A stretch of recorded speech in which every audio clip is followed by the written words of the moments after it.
May 1989 marked the release of the NES in Brazil. Just like in North America, it quickly became dominant and wildly popular, with several magazines covering the system. But here's the twist, it wasn't actually the NES. It was called the Dynavision 2, released by Brazilian electronics manufacturer Dynacon. It was completely unofficial and there was nothing Nintendo could do about it. I'm PV at NeoRetroPixels, and today we are diving into how the NES became a hit in Brazil through console clones and pirate games. Welcome to the jungle, where piracy, government policies and creative engineering turned Brazil into a unique gaming battleground. The Dynavision 2 was first announced in April 1989 and hit the market shortly after in May. Its design resembled Dynacon's Atari 2600 clone, complete with joysticks instead of a gamepad, but under the hood it was all NES. It used famiclone-style cartridges rather than the North American format. But why the name Dynavision 2? Simple, Dynavision was an Atari 2600 clone. Dynacon just reused the same plastic molds for the new console. It was cheap to produce and even easier to brand since they already had the trademark. So, an unofficial console, but legally registered as a brand, sounds bizarre, but in Brazil at the time, that was just how things worked. The choice to use Japanese cartridge wasn't random, it was purely business driven. Pirate NES games were easy to get into Brazil from Paraguay, and nearly all of them were in the Japanese format. By adopting that standard, Dynavision 2 could take full advantage of those imported bootlegs. Now, you might be wondering, how was this even allowed, and why did the Brazilian government let it happen? And more importantly, Nintendo is famous for cracking down on fan games and piracy, so why did they stop this? Well, back then it was completely legal in Brazil. At the time, Brazil had strict trade laws and tariffs designed to protect local industries from foreign competition. The idea was to encourage Brazilian companies to develop their own technology. In reality, they just copied whatever they couldn't legally import. Even games got a quick text edit just so companies could argue in court that they weren't exact copies. And this wasn't just a loophole, it actually worked. For example, Sinclair Research once tried to sue Brazil's Microdigital for cloning the ZX81 system-ROM, but because Microdigital had translated some text into Portuguese, the Brazilian judge dismissed the case. So, with no legal ground to stop them, Nintendo could only watch from the sidelines. The NES was selling like crazy in Brazil, but Nintendo wasn't making a dime, and Dynavision 2 was only the beginning. Soon after the Dynavision 2, two other NES clones launched in 1989. Phantom System by Gradiente and Turbo Game by CCE. Gradiente, Brazil's biggest electronics conglomerate at the time, released the Phantom System. It looked like an Atari 7800, but the controller was a Sega Genesis gamepad ripoff, different consoles in one. Unlike the Dynavision 2, the Phantom System used the North American NES cartridge format. Gradiente did this on purpose, so customers would buy games directly from them instead of Dynavision 2 games, a shady move to monopolize their own market. But this created a problem. Cartridges weren't cross-compatible. People couldn't borrow games from friends unless they had the same console, and that's where CCE stepped in.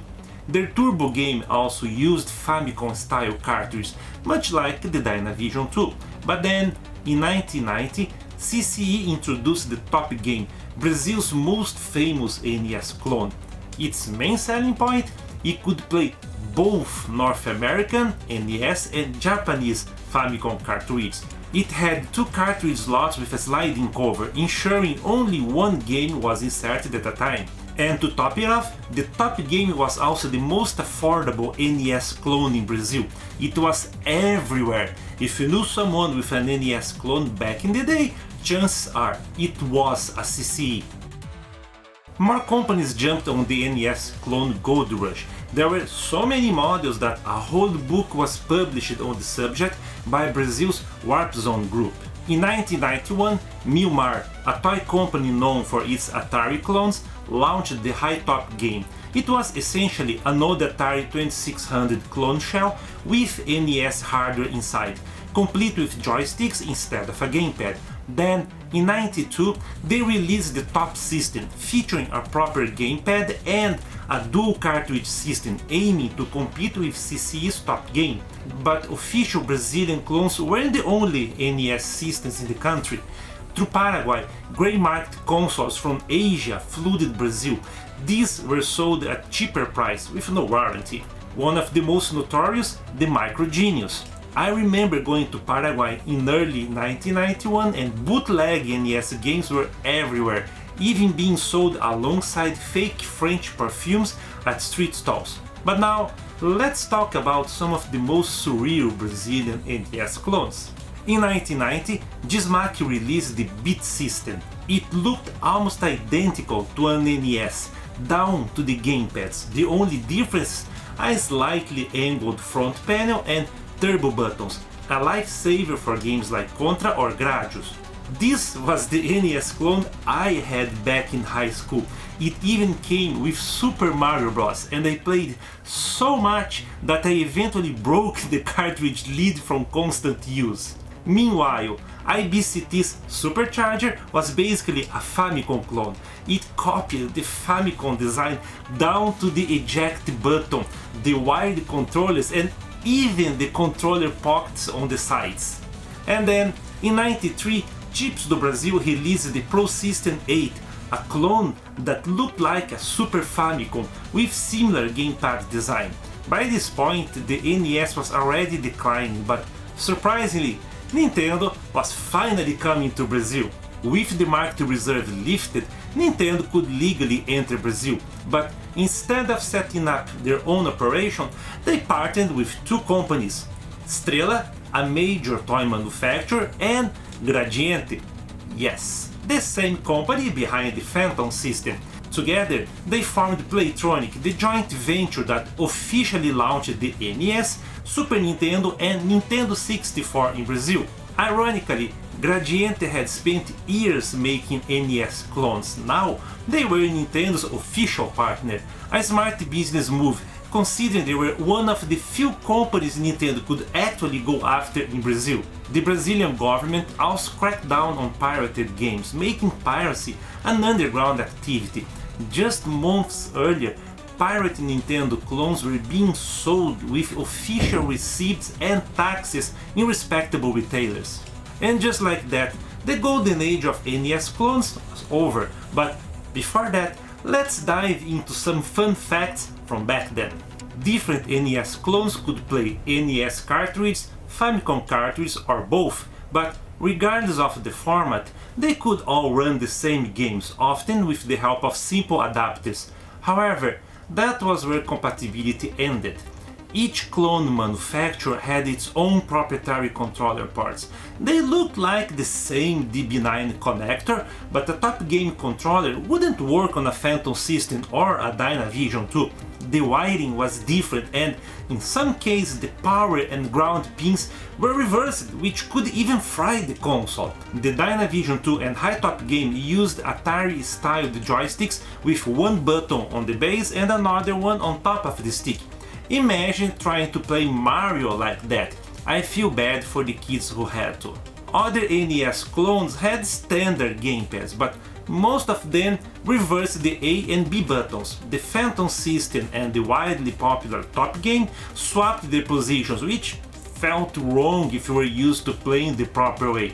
The only Brazilian clones that got this right were the Beat system and Supercharger. I had the Beat system and trust me, the games felt way more natural there. But the Diversity Award goes to the Pro System 8, which had both layouts, BA on the lower row and AB on the upper row. Then there were the hilarious game descriptions. CCE was the king of misspelled titles and bizarre translations. They released Circus Chabli instead of Circus Charlie and split Castlevania into Castlevania, making some people think it meant Vania's castle in Portuguese. But the best one? Their contrapact claimed the game was about Rambo and Arnold Schwarzenegger fighting an enemy army. We all know Konami took inspiration from action movies, but seeing it on the box, completely unlicensed, was bootleg marketing genius at its best. Finally, a few privileged people managed to own an original NES in Brazil, but unless they were okay with playing in black and white, they had to transcode their consoles to work on Brazilian PAL-M TVs.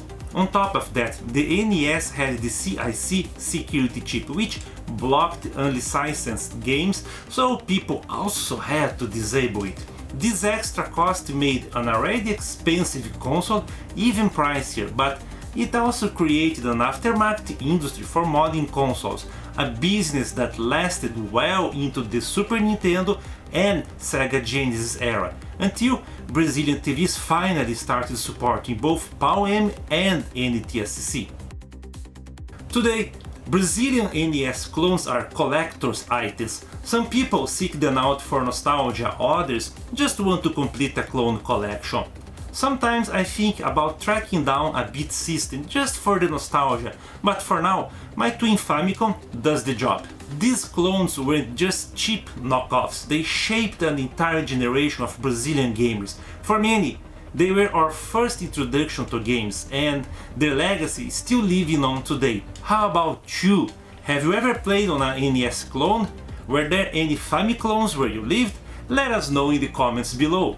If you enjoyed the video, give it a thumbs up and share it with your friends. And if you're new here, subscribe and hit the bell button for more NeoRetroPixels content. Also, check it out, the recommendations are pinned to the right side of the screen. PV signing off. Cheers!